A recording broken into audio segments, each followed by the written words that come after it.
പരിശുദ്ധ പരമ ദിവ്യകാരുണ്യത്തിന് എന്നേരവും ആരാധനയും സ്തുതിയും പുകഴ്ചയും ഉണ്ടായിരിക്കട്ടെ.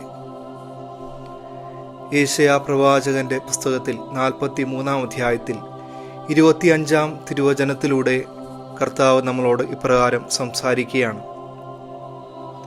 എന്നെ പ്രതി നിന്റെ തെറ്റുകൾ തുടച്ചു മാറ്റുന്ന ദൈവം ഞാൻ തന്നെ. നിന്റെ പാപങ്ങൾ ഞാൻ ഓർക്കുകയില്ല.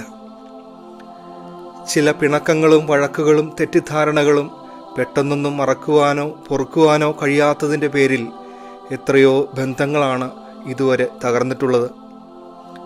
പരസ്പരം ക്ഷമിച്ചാൽ തീരാവുന്ന കാര്യങ്ങൾ കോടതി മുറികളിലെ വിചാരണ വിഷയമാക്കുന്നവർക്ക് മുമ്പിൽ ദൈവത്തിന് പറയുവാനായിട്ട് ഇത് മാത്രമേ ഉള്ളൂ: നിന്റെ പാപങ്ങൾ ഞാൻ ഓർക്കുന്നത് പോലുമില്ല, ഞാനത് മറന്നുപോയി.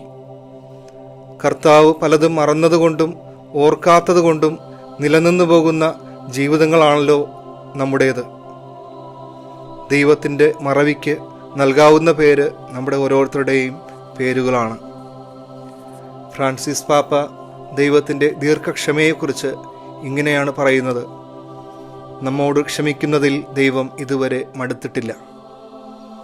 ഇനിയും ക്ഷമിക്കാത്തതിൻ്റെ പേരിൽ, മറക്കാത്തതിൻ്റെ പേരിൽ ഉലഞ്ഞുപോയ അകന്നുപോയ ബന്ധങ്ങളെ കൂട്ടിയിണക്കുവാൻ കർത്താവിൻ്റെ ദീർഘക്ഷമ നമ്മെ ഇപ്പോഴും പ്രചോദിപ്പിക്കുകയാണ്.